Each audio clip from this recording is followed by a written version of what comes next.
वाले खबर जयपुर यानी कि राजधानी से द्रव्यवती नदी को प्रदूषण मुक्त बनाने के लिए सरकार अब सख्त हुई है।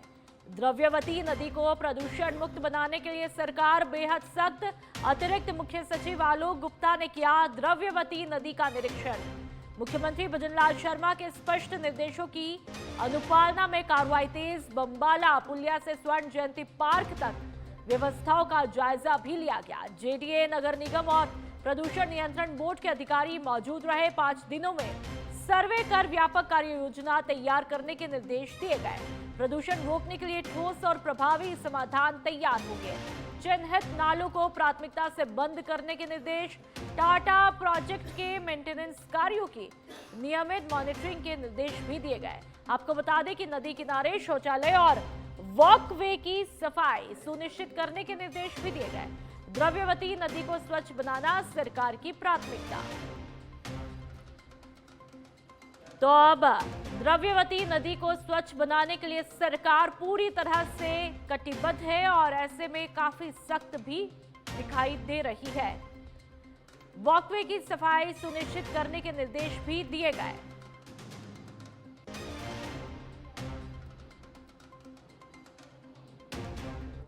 जयपुर के वैशाली नगर थाना क्षेत्र में 31 मार्च को सुबह लगभग 5:30 से 6:30 बजे के बीच Anytime Fitness Queens Road पर एक्सरसाइज कर रही महिला से बाइक सवार बदमाशों ने उसकी चेन छीनी।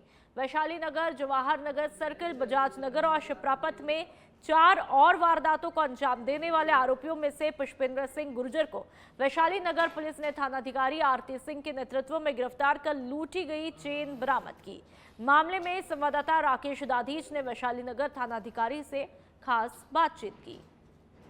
राजधानी में ताबड़तोड़ चैन की वारदात का महज चंद घंटों में खुलासा करने वाली टीम हमारे साथ मौजूद है। वैशाली नगर थाना अधिकारी आरती सिंह, जिनके सुपरविजन में टीम ने गुनहगार को हवालात दिखाई है। मैडम, किस तरह ये घटनाक्रम हुआ और कैसे आपने इसको ट्रेस आउट किया? हमें सूचना मिली जैसे ही कि चैन स्नैचिंग की घटना सुबह सुबह हो गई है, तो तुरंत जो सीनियर ऑफिसर से उच्च अधिकारियों को हमने निवेदन किया तो उन्होंने बहुत गंभीरता से लिया, क्योंकि बैक टू बैक ऐसे इंसिडेंट आमजन को बहुत ज़्यादा प्रभावित करते हैं। सीनियर्स के इंस्ट्रक्शंस के अकॉर्डिंग हमने डिफरेंट टीम्स बनाई। डिस्ट्रिक्ट की जो डीएसटी टीम है वो इसमें इन्वॉल्व हुई, टेक्निकल टीम एक्सपर्ट्स को इसमें जोड़ा गया और थाने की जो स्पेशल टीम है इन्होंने अपने एफर्ट डालने शुरू किए। हमने टीम्स को 3 डिफरेंट सेक्शंस में डिवाइड किया। सीसीटीवी फुटेज ट्रैक करने हमने शुरू की, क्योंकि जो चैन स्नैचर्स थे दे वर वियरिंग हेलमेट्स और उनकी पहचान कर पाना सबसे ज़रूरी था। तो पहले सीसीटीवी फुटेजेस को हमने खंगालना शुरू किया। जैसे जैसे उनको फॉलो करते हुए लगभग जयपुर टीम ने क्रॉस कर लिया कि कहाँ हम इन्हें पहचान कर सकते हैं।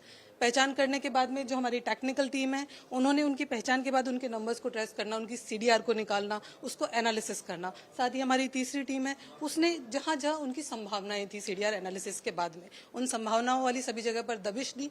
और लगातार 24 घंटे में जब हम ट्रेस करते रहे, टीम आई थिंक अभी तक उन्हीं कपड़ों में है जिसमें 24 घंटे पहले थे।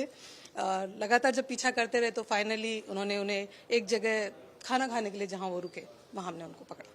कितने लोग गिरफ्त में आए हैं, कितनी रिकवरी हुई है? एग्जैक्ट संख्या तो मैं आपको नहीं बताऊंगी, क्योंकि अभी वो अंडर इन्वेस्टिगेशन है।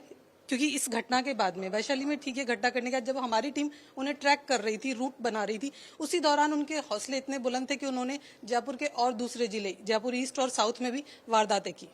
और बैक टू बैक जब 3 वारदातें और हुई और हम चूंकि उनको पहचान कर ही रहे थे तो पता चला कि वही लड़के हैं, तो हमने लगातार उनका पीछा रखा।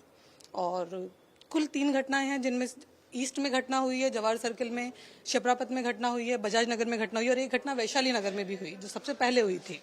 तो चारों को जो हमने देखा तो इनमें से 3 इनके सक्सेसफुल हैं। एक है जिसमें चैन तोड़ने के समय पर ही चैन वहां गिर गई थी, तो वो इनकी एक सफल वारदात रही। तो ये थी हमारे साथ एसएचओ आरती सिंह, जो बता रही थी कि लगातार इस पूरी घटनाक्रम पे मूवमेंट रखा और जो टेक्निकल और स्पेशल टीम थी वो लगातार उनका पीछा कर रही थी। पीछा करने के बाद इनको एक सफलता हासिल हुई और एक गुनहगार इनके पकड़ में आया।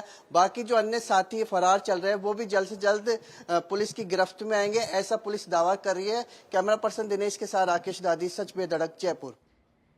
डूंगरपुर के नवनियुक्त जिला कलेक्टर देशल दान ने शुक्रवार को 84 विधानसभा क्षेत्र के सीमलवाड़ा उपखंड कार्यालय का निरीक्षण किया और प्रशासनिक व्यवस्थाओं का जायजा लिया। इस दौरान उपखंड अधिकारी विवेक गुर्जर, तहसीलदार अशोक शाह, डेप्यूटी मदनलाल विश्नोई, विकास अधिकारी ललित पंड्या सहित अन्य अधिकारी मौजूद रहे।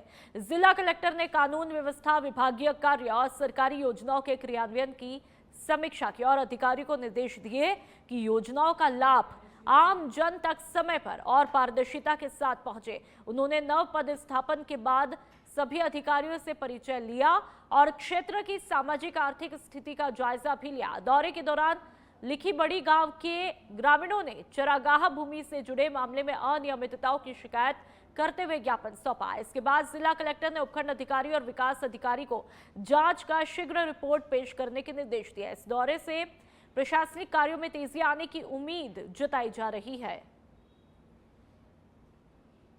आदरणीय जिला कलेक्टर महोदय, जिनका 2 दिवस पूर्व ही हमारे जिले में स्वागत हुआ है, उनके द्वारा एक क्षेत्र के दौरे पर रहकर सभी अधिकारीगणों से चर्चा की गई, क्षेत्र के बारे में जानकारी दी गई, क्षेत्र के विकास योजनाओं की प्रगति और क्षेत्र के सामान्य जो व्यवस्था है यहाँ पर क्षेत्र के अंदर क्या समस्याएं हैं उन पर विचार विमर्श किया। करौली के हिंडौन सदर थाना पुलिस ने अवैध हथियार के साथ में एक आरोपी को गिरफ्तार किया है। पुलिस ने ये कार्रवाई कटकड़ नदी के पास गंगापुर रोड पर की। थानाधिकारी पुरुषोत्तम लाल ने बताया कि एसपी लोकेश सोनवाल के निर्देशन में चलाए जा रहे अभियान के तहत एएसआई मदन सिंह के नेतृत्व में पुलिस टीम ने मुखबिर की सूचना पर फैलीपुरा निवासी जल सिंह उर्फ जल्लो को गिरफ्तार किया। आरोपी के कब्जे से एक अवैध देशी कट्टा, एक जिंदा कारतूस और 2 खाली कारतूस बरामद किए गए। इस कार्रवाई में कांस्टेबल हेमेंद्र सिंह और कांस्टेबल प्रधान की महत्वपूर्ण भूमिका रही। पुलिस आरोपी से पूछताछ कर मामले की तहकीकात में जुटी हुई है। तो देशी कट्टा और कारतूस बरामद किए जाते हैं इस कार्रवाई के मद्देनजर और एक आरोपी को पकड़ा गया है, धर दबोचा गया। तस्वीरें आप देख लीजिए आपके टीवी स्क्रीन पर। झुंझुनू के मंडावा रोड स्थित खेल स्टेडियम के पास में एक रेस्टोरेंट में कार्यरत मध्य प्रदेश निवासी युवक भूरा ने फंदा लगाकर आत्महत्या कर ली। दोपहर में काम से ब्रेक लेकर कमरे में जाने के बाद जब वह काफी देर तक वापस नहीं लौटा तो साथी कर्मचारी ने उसे फंदे से लटका पाया। सूचना पर पहुंची कोतवाली पुलिस ने शव को बीडी के अस्पताल की मोर्चरी में रखवाकर परिजनों को सूचित किया है। फिलहाल आत्महत्या के कारणों का खुलासा नहीं हो पाया है और पुलिस मामले की गहनता से जांच कर रही है।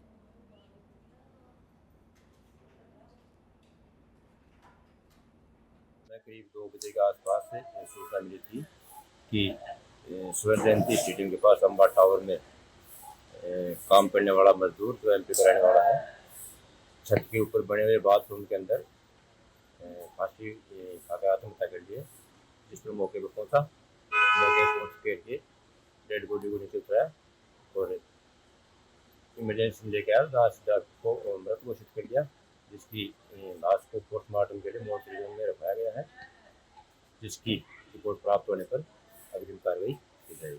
15-20 दिन पहले ये काम किया। प्रतापगढ़ की बात कर लेते हैं। अखिल भारतीय राष्ट्रीय शैक्षिक महासंघ की जिला स्तरीय बैठक CBEO सभागार में आयोजित हुई, जिसकी अध्यक्षता संभाग उपाध्यक्ष देवीलाल पाटीदार और जिला अध्यक्ष देवीलाल मीणा ने की। बैठक में नए शैक्षणिक सत्र 2026-27 के लिए सदस्यता अभियान की रूपरेखा तैयार की गई और खंड लेवल पर रसीद पुस्तिकाओं के वितरण का फैसला भी लिया गया। इस दौरान शिक्षकों की लंबित समस्याओं जैसे कि स्थानांतरण, पदोन्नति, DPC, टेट बाध्यता, मिड डे मील योजना के बकाया भुगतान और संविदा शिक्षकों को स्थायी करने सहित कई मांगों पर चर्चा हुई। महात्मा गांधी अंग्रेजी माध्यम विद्यालय में सेवा पूर्ण कर चुके शिक्षकों से स्वैच्छिक प्रत्यावर्तन के आवेदन आमंत्रित करने की भी योजना बनाई गई। बैठक में जिले के अन्य पदाधिकारियों ने सुझाव और विचार रखे। अंत में जिला अध्यक्ष देवीलाल मीणा ने सभी कार्यकर्ताओं से एकजुट होकर सदस्यता अभियान को सफल बनाने का आह्वान किया। करेड़ा थाना क्षेत्र में सोशल मीडिया पर गैंगस्टर स्टाइल वीडियो बनाकर वायरल करना एक युवक को भारी पड़ गया। फॉलोअर्स बढ़ाने की होड़ में युवक ने थाने के बाहर गैंगस्टर गानों पर वीडियो बनाकर सोशल मीडिया पर पोस्ट किया, जो कि देखते ही देखते वायरल हुआ। वीडियो सामने आने के बाद पुलिस हरकत में आई और तुरंत कार्रवाई करते हुए आरोपी युवक को गिरफ्तार किया। गिरफ्तारी के बाद युवक ने सोशल मीडिया के माध्यम से सार्वजनिक रूप से माफी भी मांगी। करेड़ा थानाधिकारी के निर्देश पर कार्रवाई को अंजाम दिया गया। मेरा नाम प्रकाश गुजर, कालाजी निवासी। कल जो मैंने थाने के बाहर वीडियो डाला था, गलती हो गई, उसके लिए सॉरी। और कोई भी भाई बदमाशी ना करे। और श्री गंगानगर के राय सिंह नगर अनाज मंडी में हल्की बूंदाबांदी ने एक बार फिर किसानों की चिंता बढ़ा दी है। बारिश की आशंका के चलते व्यापारियों ने अचानक कृषि जिन्स की नीलामी रोक दी, जिससे दूर दराज से अपनी उपज बेचने पहुंचे हजारों किसान परेशान हुए। मंडी परिसर में खुले आसमान के नीचे पड़ी हजारों क्विंटल फसल बारिश की बूंदों में भीगने लगी, तो वहीं समय पर उठाव नहीं होने से लाखों बोरियां भी खराब होने के कगार पर है। कई बोरियां बिना सिलाई के खुले में पड़ी होने से नुकसान का खतरा और बढ़ गया है। किसानों का कहना है कि महीनों की मेहनत से तैयार की गई फसल इस तरह बर्बाद हो सकती है, इसलिए उन्होंने मंडी समिति सचिव और उपखंड अधिकारी से तुरंत हस्तक्षेप कर नीलामी दोबारा शुरू कराने और उपज के सुरक्षित भंडारण की व्यवस्था करने की मांग की है। मंडी की अव्यवस्था को लेकर किसानों में भारी गुस्सा है और वे प्रशासन को इसकी जिम्मेदारी ठहरा रहे हैं। जयपुर में राजस्थान विश्वविद्यालय के कार्यक्रम के दौरान विरोध प्रदर्शन कर रहे 50 से ज्यादा छात्र नेताओं को पुलिस ने हिरासत में लिया है। पुलिस बैरिकेडिंग फांद कर कार्यक्रम स्थल की तरफ बढ़ने की कोशिश कर रहे डॉक्टर राम सिंह सामोता, महेश चौधरी, मोहित यादव और वियोना जाट सहित एनएसयूआई के कई प्रमुख कार्यकर्ताओं को पुलिस ने बलपूर्वक रोका, जिससे वहां तीखी झड़प और विवाद की स्थिति बन गई। हिरासत में लिए गए नेताओं में राजेंद्र गौरा, किशन बैरवा और शेर सिंह आजाद जैसे नाम भी शामिल है। तो वहीं एनएसयूआई कार्यकर्ताओं ने इस पुलिसिया कार्रवाई को सरकार के इशारे पर की गई दमनकारी राजनीति करार दिया है। श्री गंगानगर में गेहूं की सरकारी खरीद को लेकर किसानों का गुस्सा सड़कों पर देखने को मिला, जहां पर ग्रामीण किसान मजदूर समिति के बैनर तले जिला कलेक्ट्रेट पर जोरदार प्रदर्शन किया गया। किसानों ने सरकार के खिलाफ नारेबाजी करते हुए आरोप लगाया कि खराब मौसम और नई नीतियों के कारण उन्हें भारी नुकसान उठाना पड़ रहा है। जीकेएस के प्रदेशाध्यक्ष रणजीत सिंह राजू ने कहा कि सरकारी रेट पर गेहूं की खरीद नहीं हो रही है और खरीद सीमा 5 क्विंटल से बढ़ाकर 15 क्विंटल की जानी चाहिए। उन्होंने बताया कि पटवार सर्किल के अनुसार उत्पादन कम दिखाया जा रहा है, जिससे किसान काफी परेशान है। तो वहीं लगातार बारिश से गेहूं की गुणवत्ता भी प्रभावित हो रही है, इसलिए गुणवत्ता मानकों में छूट दी जानी चाहिए। किसानों ने यह भी मांग की कि जिले के लिए तय 49 लाख टन खरीद लक्ष्य को बढ़ाकर वास्तविक उत्पादन के अनुरूप किया जाए, जो कि करीब 80 लाख टन है। साथ ही नई पंजीकरण प्रक्रिया और जनाधार आधारित बिलिंग को अव्यवहारिक बताते हुए पुरानी व्यवस्था लागू करने की मांग की गई।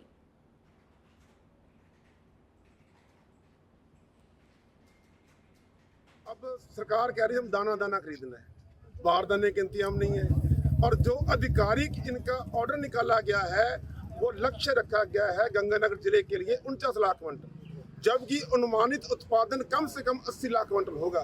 तो बाकी जो 30 लाख क्विंटल गेहूं है, 32 लाख क्विंटल गेहूं, उसको कौन खरीदेगा? उसको रोकने के लिए इन्होंने कहा गया जो किसान अपनी फसल लेके आएगा उसी किसान का बिल बनेगा जिसके नाम गिरदावरी होगी। पहली बात तो बहुत बुजुर्ग हैं जो चल के नहीं आ सकते, जमीन आमतौर पर बुजुर्गों के नाम पे होती है। फसल बेचने बच्चे आते हैं, मैं फसल बेचने आऊंगा, मेरे बुजुर्ग घर पे रहेंगे। तो जब जमीन मैं उनको वारिस हूँ तो मैं क्यों बेच सकता हूँ? और जो आड़तिया है, आड़तिया का काम यही होता है हमारी फसल को साफ करके पैक करके आगे दे। तो आड़तियों को निकालने का प्रयास किया जा रहा है।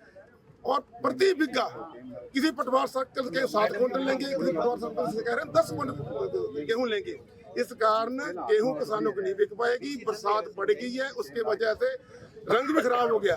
तो लस्टर लॉस में भी पूर्व की भांति जैसे बरसात होती थी रिलीफ मिलती थी, रिलीफ दी जाए, पूर्व की भांति ही खरीद की जाए। अब सरकार कह रही है हम दाना दाना खरीदना है, बारदाने के इंतजाम। श्री गंगानगर में नवनियुक्त जिला कलेक्टर डॉक्टर अमित यादव ने पदभार ग्रहण किया है। पद संभालते ही उन्होंने प्रशासनिक कार्यों में तेजी और पारदर्शिता पर विशेष जोर दिया। उन्होंने कहा सरकार की फ्लैगशिप योजनाओं का प्रभावी क्रियान्वयन उनकी पहली प्राथमिकता रहेगी, ताकि आमजन को अधिकतम लाभ मिल सके। तो डॉक्टर अमित यादव ने पदभार ग्रहण कर लिया, तस्वीरें देख लीजिए। फोकस एरिया जो रहेगा, बिकॉज गंगानगर में हर चीज में बताते हैं हमेशा टॉप डिस्ट्रिक्ट ही रहता है, चाहे शिक्षा के क्षेत्र में लें।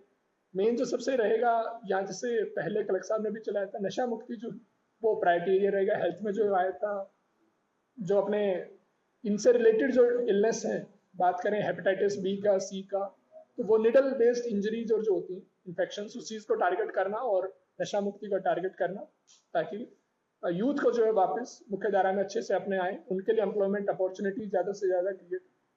सेकंड जो है, चूंकि यहाँ बार बार पार्लियामेंट्री क्वेश्चंस में देखा है इस बेल्ट में कैंसर के इलनेस ज़्यादा है, तो कैंसर स्क्रीनिंग प्रोग्राम्स को थोड़ा सा प्रायोरिटी से टेकअप किया जाएगा ताकि लोगों के प्राइमरी स्टेज के अंदर आइडेंटिफाई हो। वैसे तो हर जगह होता है, बट चूंकि यहाँ ऐसा परसेप्शन है कि हाँ भी ज़्यादा है। और रेस्ट ऑफ जो आम जनता के इश्यूज हैं, चाहे वो इरिगेशन से हो, कृषि से हो, वो सभी को प्रायोरिटी से। जयपुर से खबर, मुख्यमंत्री भजनलाल शर्मा का आज शाम का प्रस्तावित कार्यक्रम आईआईटी मद्रास के एनटीसी पीडब्ल्यूसी द्वारा डीपीआर तैयार करने को लेकर चर्चा होनी है। शाम 5 से 5:40 पर हनुमान जन्मोत्सव की विशाल शोभा यात्रा में भी भाग लेंगे। न्यू गेट रामलीला मैदान पहुंचकर शोभा यात्रा में शामिल होने का कार्यक्रम उनका रहेगा। शाम 6 बजे सीएमओ में डेयरी क्षेत्र के विकास और योजनाओं की समीक्षा बैठक लेंगे। इस बैठक में डेयरी क्षेत्र के विकास को लेकर के और योजनाओं को लेकर के पूरी तरह से रिव्यू किया जाएगा। तो जयपुर से इस वक्त की अहम खबर, मुख्यमंत्री भजनलाल शर्मा का आज शाम का क्या कुछ प्रस्तावित कार्यक्रम है आपकी टीवी स्क्रीन पर। डीपीआर तैयार करने को लेकर चर्चा होनी है। शाम 5 से 5:40 पर हनुमंत जन्मोत्सव में भी शामिल होंगे। शोभा यात्रा में शामिल होने का कार्यक्रम उनका रहेगा।